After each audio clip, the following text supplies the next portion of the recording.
समस्त को सप्रेम साईराम।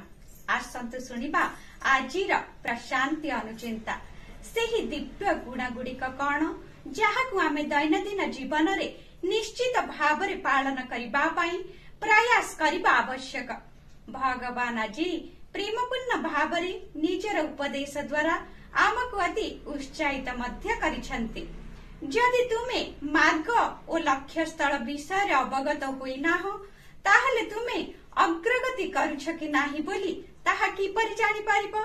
तुमर लक्ष्य हेउछि तुमर दृष्टिकोणर परिसीमा, तुम सहानुभूति और तुम प्रेम को जेते दूर सेते दूर प्रसारित कर जेते दूर भगवान विस्तारित करुथुबा तांकर प्रेम सहानुभूति एवं तांका कृपा पर्यंत तुमे पहुंची पारिबो।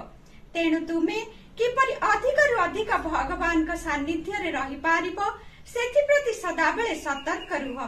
शिर ठारु पाद पर्यंत निश्चित भावरे रक्त प्रवाह हेबा आवश्यक। ठीक सेही परी प्रेम मध्य उपरु तल पर्यंत प्रवाहित हेबा आवश्यक। केवल ताहा होई पारिले व्यक्तिगत एवं सामाजिक स्तर रे स्वास्थ्य और आनंद सुनिश्चित करि हेबो। एही विश्व हेउछि भगवानकर, तेणु समस्ते भगवानकर अटंती। जेपरि चंद्र निजर किरण रे समस्तंक ऊपर विच्छुरित करिथांती सेहीपरि भगवान समस्तंको भल पाइथांती। सांसारिक विषय वस्तुर लक्ष्य प्राप्ति रे आसक्त होई जाओ नाही।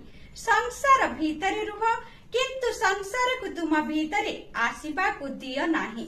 निरपेक्ष भाव रे कर्म कर, निजर सर्वोत्तम प्रयास सह कर्म करी संतुष्ट होई रुह। भगवान का सम्मुख रे कोनसी कामना रख नाही, कारण से तुम सहित तुम पाई जहा करंती से सब तुम पाई उपहार अटे। से तुमको सर्वोत्तम उपहार देबाक पसंद करंती। उक्त दिव्य संभाषण की भगवान मार्च 5 तारीख 1968 मसीहा रे सूचाई देइथिले। कहिबार तात्पर्य आंतरिक शांति और आनंद प्राप्त कर। ताहा सेते बेले संभव जेते बेले तुमे लाभ ऊपर दृष्टि न रखी कर्म करी चालिबो।